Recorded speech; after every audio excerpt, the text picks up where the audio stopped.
fine. I brought this home. 2 days later, I was asleep, middle of the night. I was awoken. I heard something drag. It sounded like something was dragging across the floor.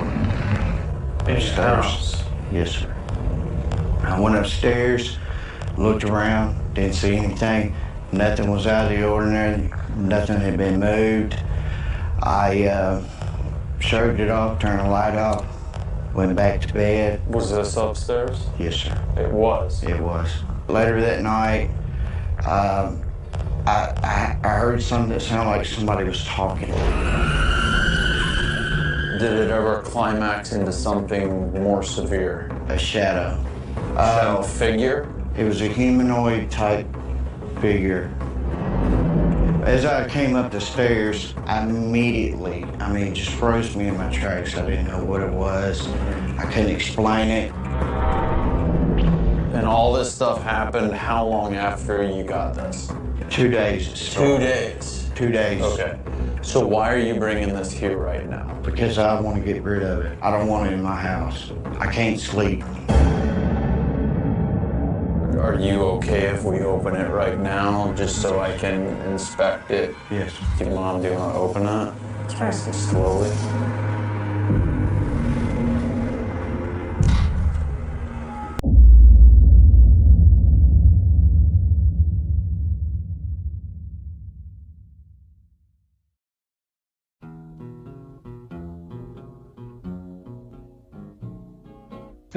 We've got a great show lined up for you tonight, folks. We're going to be talking to at least one member of Memphis Empath Paranormal Society. Actually, we're going to have 3 of them: Eric, John, and Chris from Memphis Empath Paranormal Society. We're going to be talking to them coming up here in about 8 minutes. We'll be talking to them. And we're going to find out what they're all about and how empathic abilities play into paranormal investigation. So please join us in welcoming Chris, John, and Eric from Memphis Empath Paranormal Society. How you doing, guys? Doing good. How are y'all? Hey, guys. We are great. So, first of all, I want to know, how you came up with the name for your organization, Memphis Empath Paranormal Society. What brought that about? Honestly, it was just we were all sitting around throwing out ideas. We had a young lady that was we had a couple of young ladies that when we first started that were empaths. We're all from Memphis. Of course, paranormal because of what it is, and society because it was a group of people. And of course, the acronym MEPS was really easy to use and walk away with it, and it's very catchy and it's simple. And with any organization you have out there, there's the ebb and flow of, people joining the team and leaving the team, and sometimes you're thin on cases and sometimes you're full of cases. Do you guys find that you do primarily residential cases, or do you guys do more commercial locations? Just whoever needs us at whatever time. We really want to just to help people, and regardless if it is a residential or if it's a commercial, because if you're having any type of incident with an entity or a spirit or however you want to determine the use of whatever word for them, they don't know if you're a resident or a company. They just, people want help, and that's what we're wanting to do, is help people. Yeah, absolutely.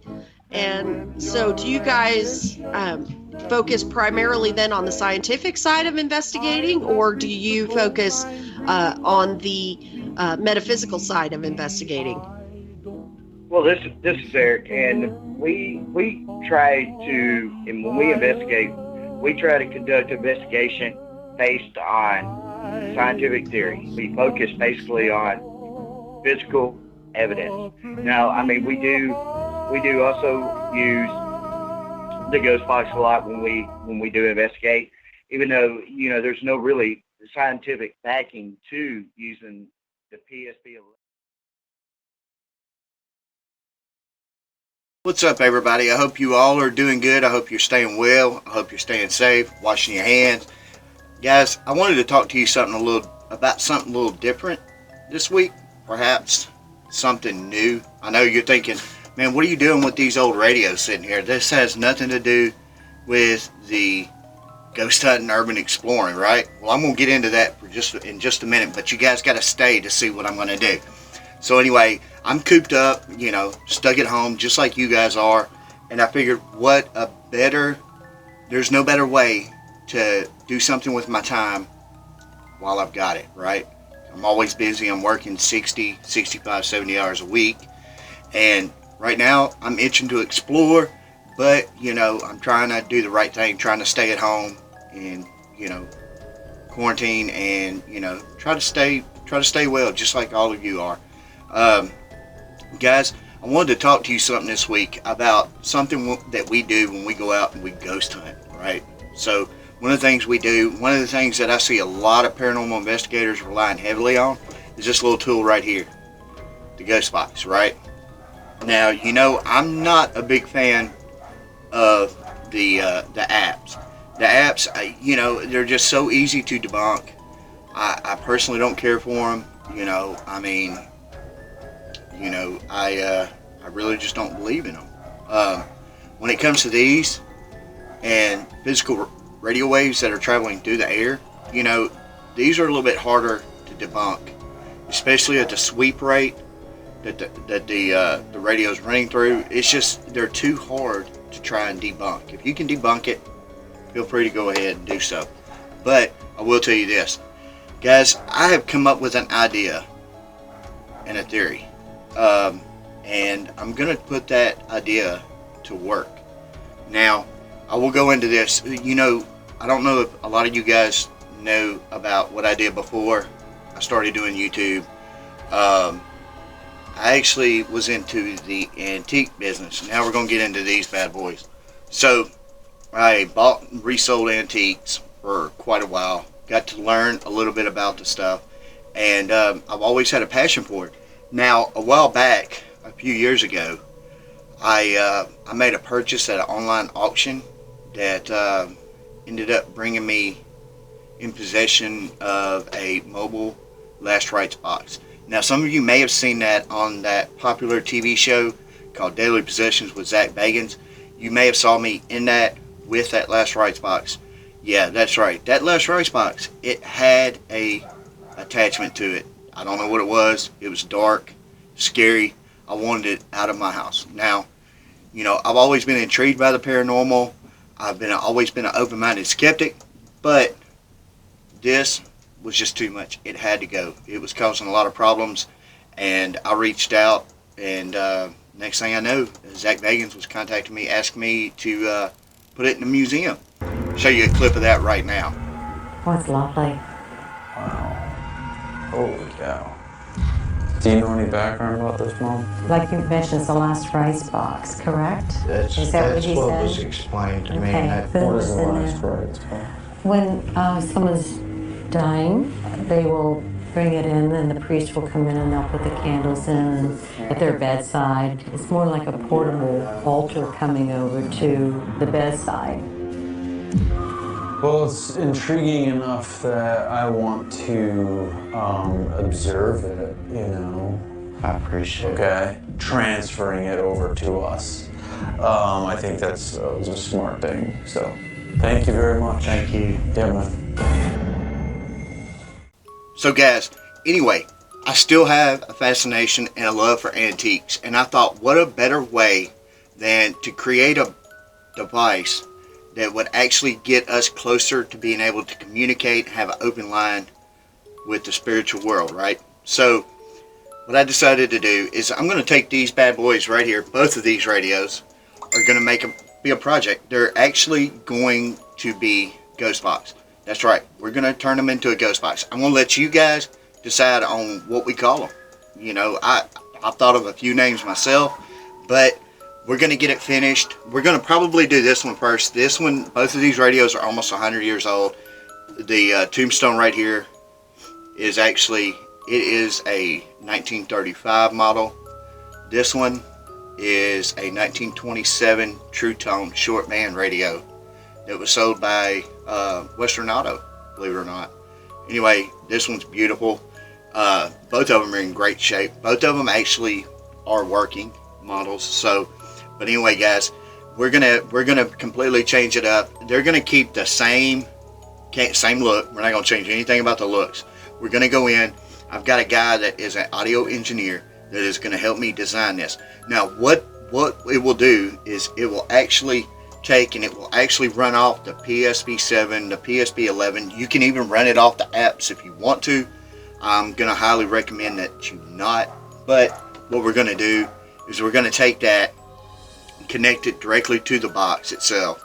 And what the box will do is it will take and it will basically get out all that white noise, all that extra noise that you hear that is just static. It is going to take that. It's going to clear that out so that all you will hear is clear words. It'll be a direct line communication, legible communication.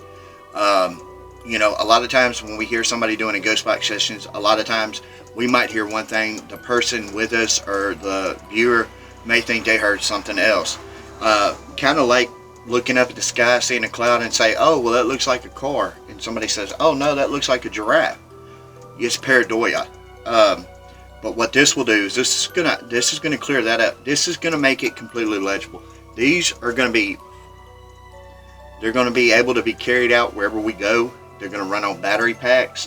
What we're gonna do is we're gonna probably start with the Tombstone radio first.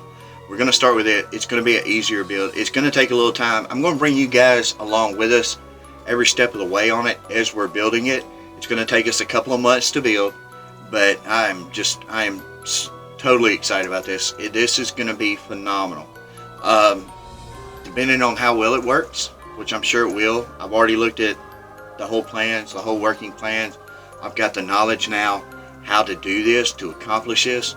And once we get it going, I think the results are going to be amazing. I think this is going to be a complete new direct communication device to that other room. Guys, you're not going to want to miss it. Stay tuned because we got some incredible places that we're going to be going to. We did postpone 2 trips, one to Virginia, one to Mississippi because of the virus. And so with that, you know, I figured that we would do something else while we can. And one is get these bad boys built. Now, I want you to stay tuned for that. Also, be sure to check out the merch. We got some new merchandise out, new designs. They're cool. You see, I'm sporting it. We're going to be wearing these on our investigations. These we wear in the investigations, explorers. We're going to wear them everywhere. We want to show it off. We're proud of where we've come because of you guys. You guys have made it all 100%. We appreciate each and every one of your support. Be sure to leave a comment down below. Let us know what a name is that you would like to see it called. And guys, what we'll probably do is we'll have it engraved on there. The winning person's name for the device. That's what we'll call it. It works great. It does good. Then what we'll probably do is we'll probably raffle it off. We'll probably give it away. We'll do something like that. We'll make this one special. And then we'll get this one built. But this one's first. So guys, stay tuned. You're not going to want to miss it. We'll see you on the next episode. Peace. When the business are up and going, really nobody out and about.